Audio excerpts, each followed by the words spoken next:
everybody, this is Luke with Average Guy Outdoors.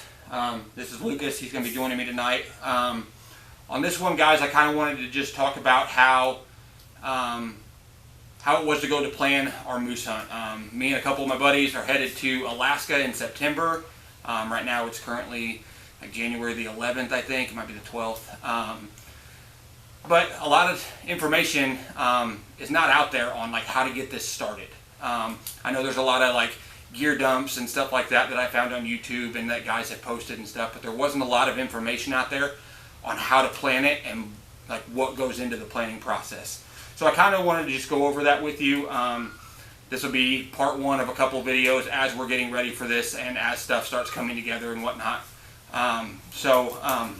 First off, there's two ways you got to decide. One is you got to decide whether you're going guided or unguided. Guided is basically they provide everything for you except your personal gear, meals, everything. That's all included, all your camping equipment. Unguided is exactly what it says. You don't have a guide with you. You're in charge of providing all of your own equipment and everything, getting out there to the field, providing your own food, taking care of the moose if you actually get one. So first off, you have to decide which one you want to do. There's a few pros and cons to each one. As far as guided goes, pros, you have an expert with you. You have somebody that does this for a living, that knows the area, that knows how to call moose, that knows what they're doing. The second thing is it's fully equipped. They're providing the food, they're cooking your meals for you, they're providing all the camping equipment, all that stuff that you need to be successful on the hunt. Along with that, they're also the one that is processing the moose once you get it down. You don't have to know anything about butchery or anything like that on making the cuts. They know what is legal in the unit that you're going to be hunting. So that's another thing that's a huge pro to having a guide. The cons to having a guide, the price. When we were looking, anywhere from $19,000 to $35,000 for a 10-day hunt. Some of them even got a little bit more expensive when you got into your 12 and 14-day hunts. If you're doing a DIY hunt, the pros to that price, obviously, it's going to be a heck of a lot cheaper than what a guided hunt would be. Another pro to it is the experience. I know a lot of guys, they get the thrill and the enjoyment of actually going out there and doing it themselves. You're doing 100% of it yourself. Another pro is the equipment you have to buy to be ready for this. You get to keep it when you're done. It's yours for future hunts. If you decide to ever do this again, take your kids. I'm hoping that when he gets a little bit older, we can take him up there one day. So, got the equipment. It's yours to keep. Cons, it's not as glamorous. As many of you may know, they say Alaska is cold, wet, and miserable. So you are in charge of keeping yourself dry and keeping your spirits up. A lot of this is a mental game once you get up there. Another con is you're going to learn everything the hard way. You don't have that expert up there showing you, hey, when to call it moose, when should I not call it moose, when should I take this shot, stuff like that. It's all going to be on you. Another con, you're going to be limited on the amount of weight that you can take to the field with you. Whether you're going in by air taxi or a hunt planner, you're going to be limited on the weight. Now you're limited on the guide when you go on a guided hunt too, but since they're providing the food and the camping equipment, that allows you to bring a whole lot more, whether it's extra clothes or dry bags or snacks, whatever you're wanting to do, you get that, but you're not going to have that option on a DIY hunt. So when we were going about doing this, trying to decide which one we wanted to do, we decided we were going to do the DIY, and it was 100% price based. Trying to save the money. Not everybody's got $30,000 to go spend on a hunt, and I'm one of those people that doesn't have that. So once you choose to go on a DIY, there's a couple ways you can go. You can either hire a hunt planner, or you can do just a basic air taxi service. The air taxi service is the cheapest route to go, and there's hundreds and hundreds of companies that do this up there in Alaska. When we were going through and looking on which ones we wanted to do, so if you're going to use the air taxi service, we found that the prices ranged anywhere from $3,000 to $6,000 as a base price. But then they also have additional fees if you actually kill a caribou or kill a moose or anything like that. And that additional fee was anywhere from $1,000 to an extra $2,500. So if you're on the high end of everything, you're talking $6,000 for their service, another $2,500 if you get the moose, so you're $8,500 in right there. And you are in charge of picking where you go. You have to pick where that air taxi drops you off. So it's an unknown location to you, especially if you've never been to Alaska before. You don't have a guide there telling you what's going on and where to go, where the moose are. It's all going to be using base maps or OnX hunts or topographical maps, Google Earth, stuff like that, trying to figure out where the moose are going to be. And that is 100% on you when you use an air taxi service. So for us, we didn't know a lot about Alaska. This is all of our first trip up there. So we decided, the option we decided to go with, just because since this is our first trip up to Alaska and none of us knew the area and stuff, we decided to go with, it's more along the lines of a hunt planner. We chose to go with Papa Bear Adventures. They are picking us up from the airport. They are taking us to their lodge to stay the night, flying us out to the field. We're going to be out in the field for about 13 days, picking us back up, flying our moose back, providing freezer storage for our meat and capes and antlers and whatever we end up bringing back, and getting us back to the airport at the end of our hunt. Now, using them, it's obviously a little bit more expensive than doing just a basic air taxi service, but it's a lot cheaper than using a guided hunt. So, how Papa Bear works for us is back in August of 2020, I contacted Papa Bear Adventures and got on the list for the draw. They book out years in advance, so they have their own draw system because they can only take out so many hunters per year, and they only drop off hunters in a place that a hunter has not been that year. So when they drop us off out in the field, no one else will have been there, at least from Papa Bear. So we got on the draw list. It was the year of COVID and everything like that, so the draw got pushed back.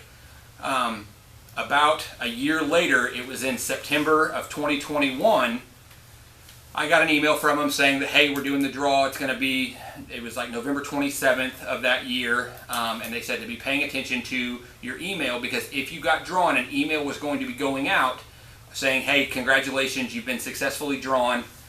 And after you got that email, picking your dates was going to be a first come, first served basis. So it ended up being 9 o'clock in the morning my time. I got the email saying that our group had been drawn. I called them up there at Papa Bear Adventures, and I was actually the very first person to call, and I chose our dates. I actually chose September 11th through the 25th, based on what I have read and what other people that I'd known that had gone up there said as far as the moose rut going on and the time we were going to be able to be up there. So now that we got on that list, we ended up having to pay, we all had to pay a $2,000 deposit by February 1st of the following year. It was actually February of 2022, and that reserved our spot for the hunt. Now that $2,000 deposit goes off the total cost of the hunt, which ends up being about $11,000 a person.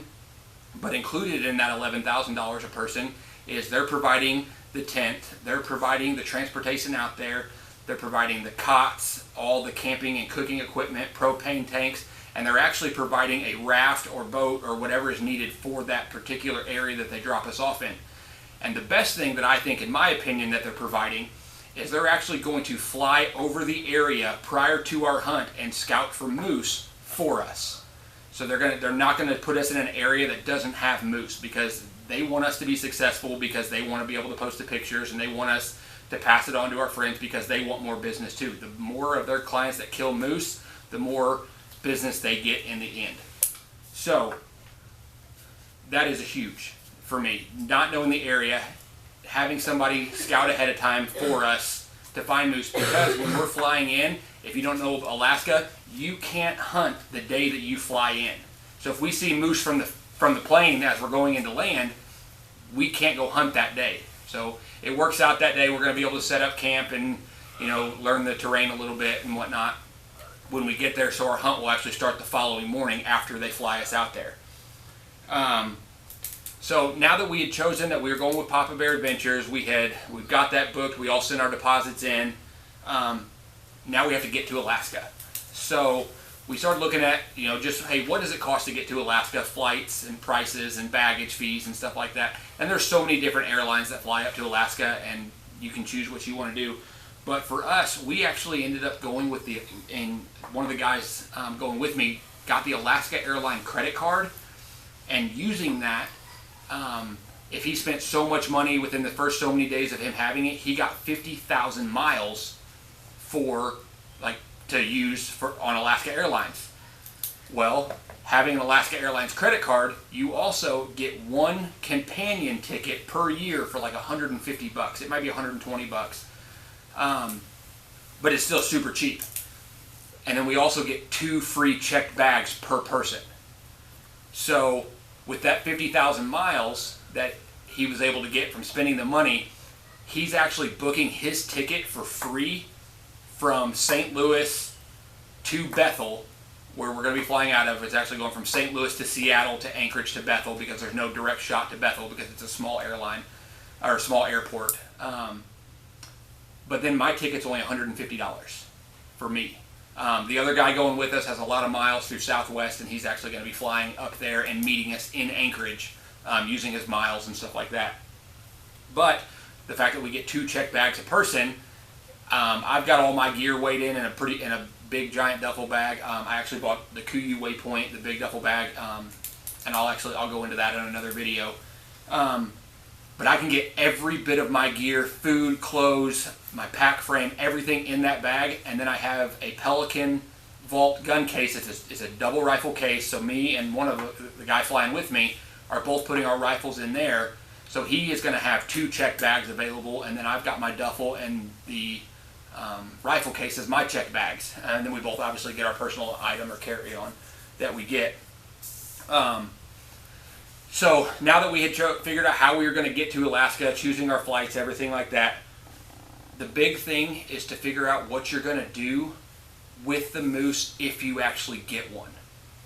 I don't know how many of you know how big a moose actually is, but they are gigantic. A big, giant Alaskan moose could weigh up to 1,800 pounds. Not all of them are that big, but we're talking we're talking 500 pounds of meat or more. Well, getting that home, and if you're wanting to mount it, and the cape, they say weighs anywhere from 50 to 70 pounds, depending on the size of it, and depending on how well you have a job you actually do fleshing it out when you're actually skinning the moose. And then you have the antlers, which could weigh anywhere from 40 to 65 pounds or more, depending on if you choose the full European mount style or just skull cap it if you're going to mount it. That's a lot of weight to get home. So you could ship it home in meat boxes as checked bags. Alaska Airlines allows bags to weigh up to 100 pounds, meaning you could put 100 pounds of meat in a bag, and it costs basically $1 a pound to get it home. That does not include your antlers. Your antlers are going to be a little bit more expensive to ship home, depending on if you keep them whole or if you split them and you can package them up a little bit better. Another thing that people do is they find a processor up there to process their meat and get it home. What we have actually decided to do is we're using a company called Alaska Trophy Express. He's a guy out of Wisconsin who every year makes a trip up to Alaska with a big freezer truck, and they make a big lap from Anchorage to Fairbanks and back around, picking up all these animals and this meat that guys have killed, and then he brings them back to the lower 48 and has selected drop-off locations throughout the lower 48 for you to meet him up, to pick up your meat and your antlers and your cape or whatever you're bringing home. He is about $950, and that's everything. But the best part about that is with Papa Bear is basically once we shoot the moose and Papa Bear takes it to their freezer, we don't have to mess with it again until he's going to show back up in St. Louis, which is one of his drop-off points, which just so happens to be about 30 minutes from my house. We never have to worry about it again. So now once it gets home, we're going to have to take it to a butcher and a game processor. one of the guys going with me owns a meat locker, so it's not going to be an issue once we get it home. So that is kind of how we started the process on what we were going to do and how we were going to go about doing our moose hunt, where we were going, how we were going to get there, and what we were going to do with our meat. Those are 3 of the big concerns when you are booking one of these hunts or looking into going to these hunts, because those are going to be your most expensive things as long as you have the gear needed. Now, I have gone through and I've spent some money buying some gear, getting everything ready, and I'm actually going to go over some of that gear in a later video. I'm going to do some, basically I'm going to call them pre-reviews before the hunt, and then once I get up there and actually use some of the stuff that I've never used before, when I get back, I'm going to go over some of that stuff and say, hey, what worked well for me, what didn't work, what do I wish I would have had, what do I wish I wouldn't have brought with me. Maybe that'll help you guys out in the future for the stuff that you're wanting to buy or to look into, stuff like that. That's all I've got for this one, guys. I appreciate you watching. If you like what you saw here, hit that like button, hit that subscribe down there if you want to see some more videos. Hope you guys enjoyed it, and I'll see you next time. Say bye. Bye. If you like what you saw, hit that like button, and if you want to see some more videos, subscribe.